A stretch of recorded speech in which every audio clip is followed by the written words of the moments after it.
Oh, and I just remember at this point it felt like the world fell apart. Of course, nothing fell apart, but it felt like the world fell apart. And we're back. Yes, so we're talking about two. this early stage in a baby's life. So from day 1 to for the first 6 months, and Romana obviously has a second one. Yeah, I do. Second child. Yeah, so we're on to Zach now. So with Zach, the first 2 weeks in particular were very hard. Very, very hard. I think it was balancing Zara and him and the stitches. So I got home from the from the hospital. She was so happy to see him. It was such a lovely moment. It was really good, and my auntie was there as well. So we had that help, and in that first, I think it was the first day. Then after that, Zara was my entire world. So she was used to me holding her camera, doing everything for her, with her, without this divided, shared attention. And suddenly she wasn't getting that. Yeah, so now when she saw me with Zach, feeding him, holding him, and I tried not to hold him too much, so feet put down, just to not have that sort of, I'm holding him but not her, which obviously, because I was feeding at that point, there had to be a bit of it.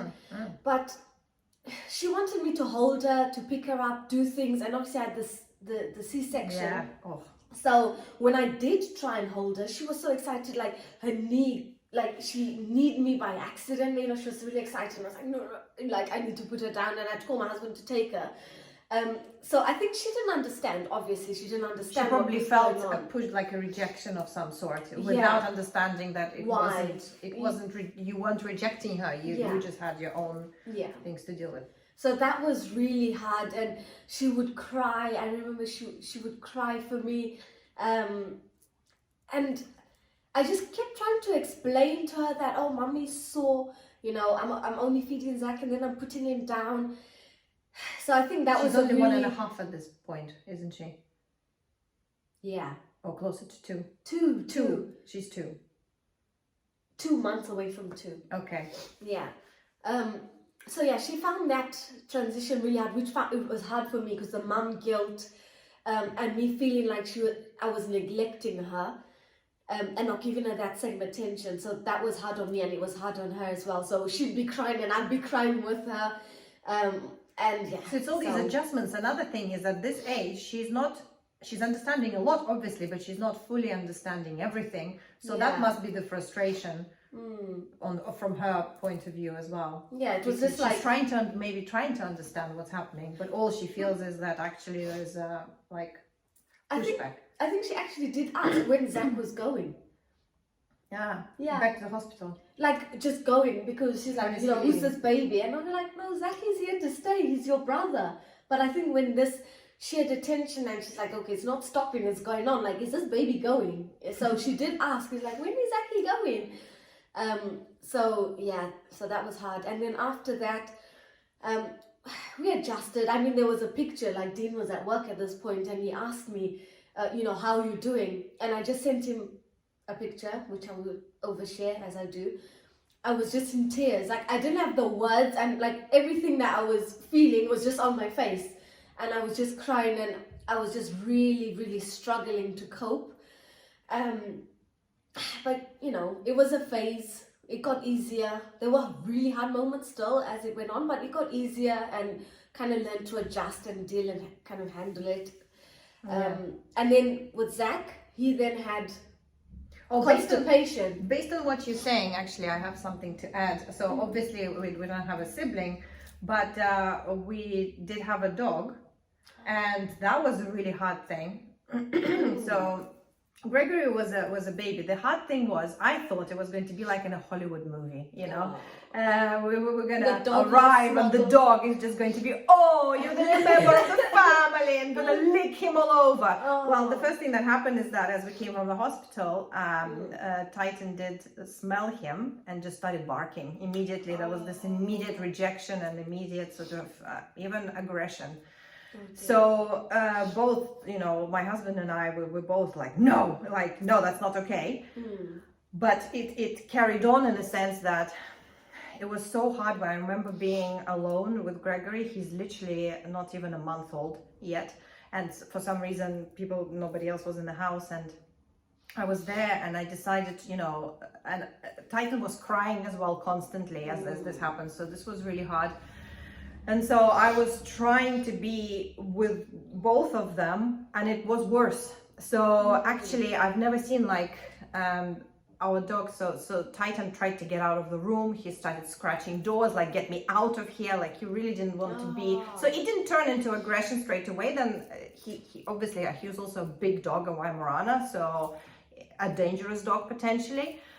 But at first, I think, he was behaving a bit like a baby, in a sense. He was like, no, I'm not okay with this situation. It's just what you were saying. Obviously, it's dog and, siblings, very different situation. But from an emotional point of view, he was really struggling. And I've never seen him do that before, scratch at doors and say, like, get me out of here. He was running away to the furthest corner from where I was with the baby.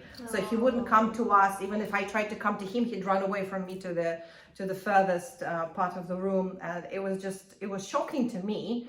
Everything was shocking. It's like, the more shocked I was, the more shock I kept on attracting to myself. To knock myself out of it somehow, and to just kind of how do I deal with this? But I was at a loss, I have to say. So what you were saying, you were crying and not sure what to do. I wasn't necessarily crying, because I go into more an analysis mode. I'm like, no time for emotions, time for solutions. So I started what can I do?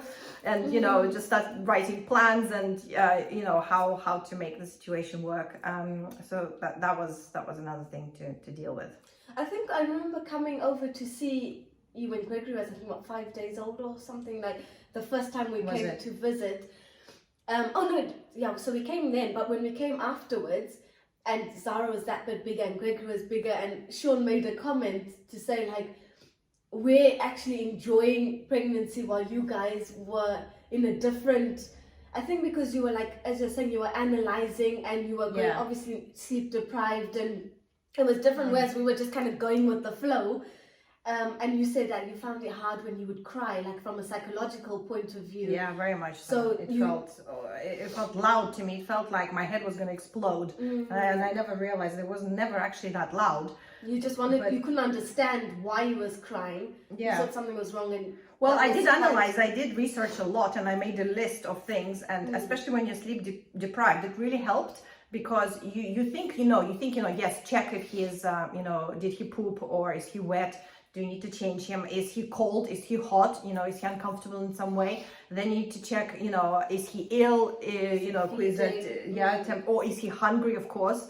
And then obviously this colic situation, maybe he's just uncomfortable. Something is bothering them. So the one thing that I've read that really helped me is that from 0 to 3 months, a baby does not cry to manipulate. They do not cry in order to get your attention. They actually cry because something is bothering and something is not okay. So obviously, I don't think personally it's a good idea to ignore a baby or a child at any point, but especially at this stage, it is really, really crucial. So I would say there's definitely pay attention and try to go through the list. I think there are more items on the list, but these are the basics. But sometimes when, there was some nights I was getting 45 minutes in that night. So I was I couldn't function. And I remember putting him down and him falling, but because of the colic, he didn't sleep well during the day either. So he would fall asleep for a few minutes, then he'd wake up, and then he needs, comforting, and then he'd sleep again. And so I remember just being so hungry, and so I haven't eaten at this point. I'm so tired. I haven't I wanted to shower, but I didn't have the chance to. He's falling asleep, and I'm like, I'm gonna eat. And I remember my hand was shaking as I'm holding a fork, and I'm trying to eat. And I bang it on not loudly, but I bang it on the plate, and he wakes up. And I just remember at this point, it felt like the world fell apart. Nothing fell apart, but it felt like the world fell apart. You're just trying to get on fully down. Yeah. Oh no, that's kind of like when you put them to bed and you're creeping out the room, and I literally feel like I can't breathe because I'm trying not to breathe. The floor is creaking, and I'm holding everything, and then you hear a noise in the shuffle and you freeze. And then when I get out, I literally do So it's literally any noise. Absolutely, But and you that's were where shocked. white noise is a great solution for this. So that's something we will cover, and we'll talk about sleep a lot more. Yeah. But You were shocked when you came though to see Zara the first time and she was sleeping and we were all making noise and she slept through the noise. You're like, what? This baby sleeping? Is the baby okay? yeah, I But suppose it's yeah. what you get used to. I wanted to create that quiet. I didn't want. I also read, like people immediately go to like a restaurant or whatever with a tiny baby. But I had the belief, and from what I've read, that that's not really the best thing to do, especially at this early stage. So for this early stage, I really wanted, the peace and the quiet and the comfort, rather than more stress of the music in the restaurant, more stress of these new people, more stress of even germs and bacteria, and Yeah. God knows what. So yeah.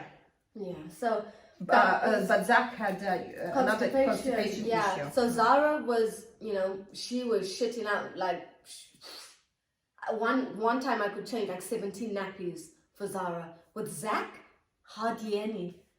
So And she also was two doing- breastfeed babies as well. So that's an interesting thing. Yeah. So that's not formula. One would think that it could be formula, but no, this is breastfeeding. So to me, this was shocking. I couldn't believe it. Yeah. That's- Both exclusively breastfed. So, Zara, she would push at the blood. Zach, no poos, he was constipated. Mm-hmm. And I couldn't understand why.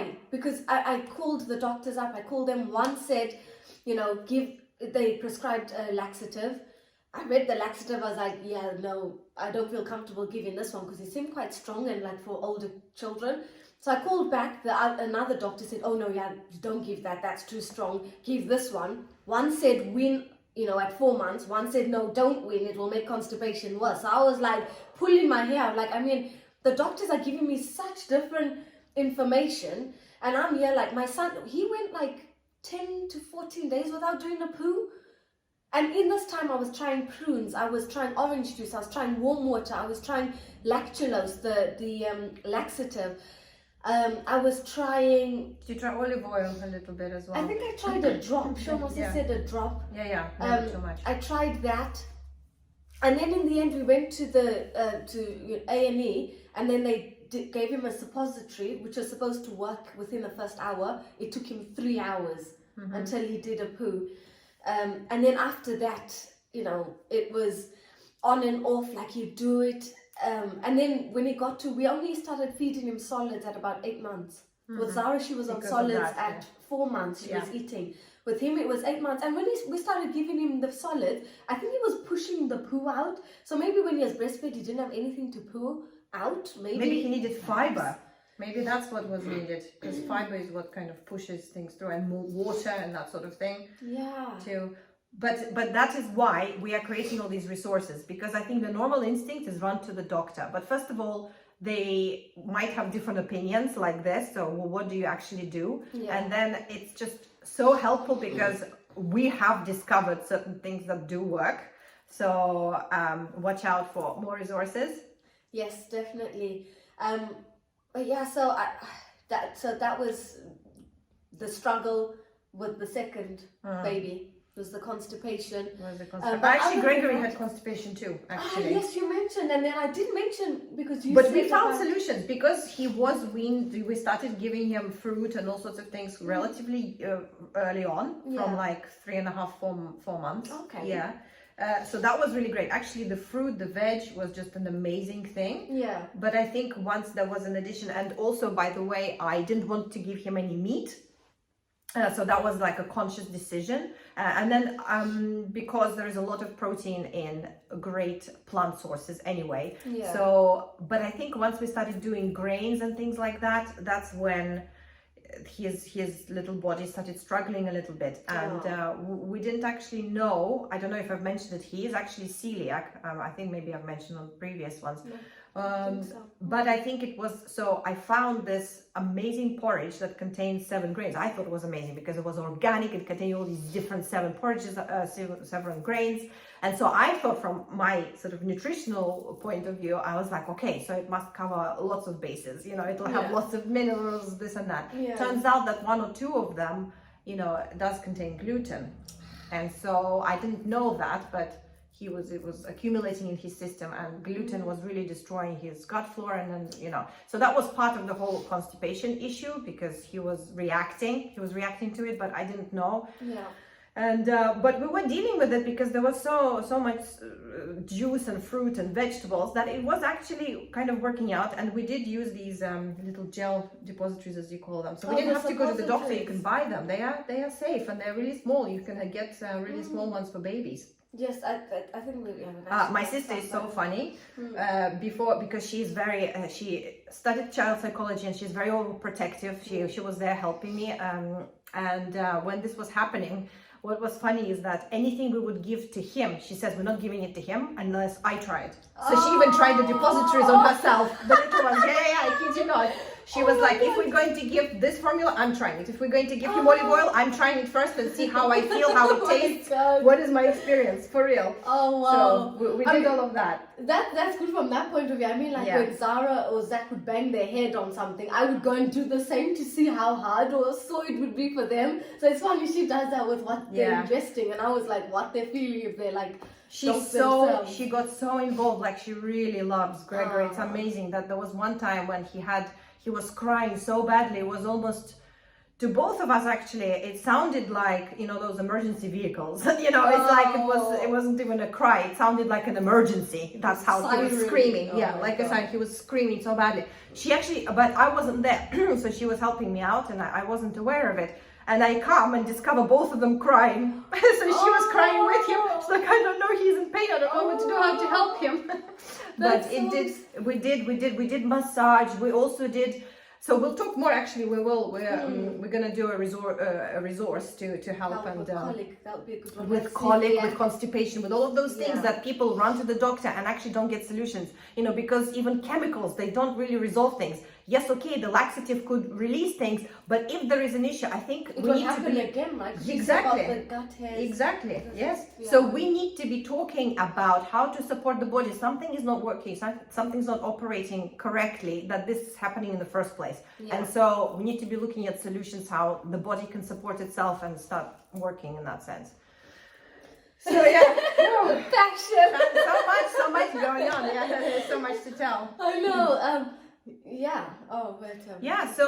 Thank you for joining us. We will of course continue the conversation and all sorts of other topics, some very interesting things to look forward to, like for example our husbands, how we deal with them, how they deal with us, how we all deal as a family with each other, how there is a change in dynamic, how you thought they were going to be as a father, how it did it meet your expectation? And why do you even build expectations? Or because we think anyway too much. So this is for next time or whenever. Lots to cover. So keep watching. Join us. We're so happy you are a member of our mom community. So and we'll see you. We'll see you next week. Next week. Yeah. Bye. Take care. Bye.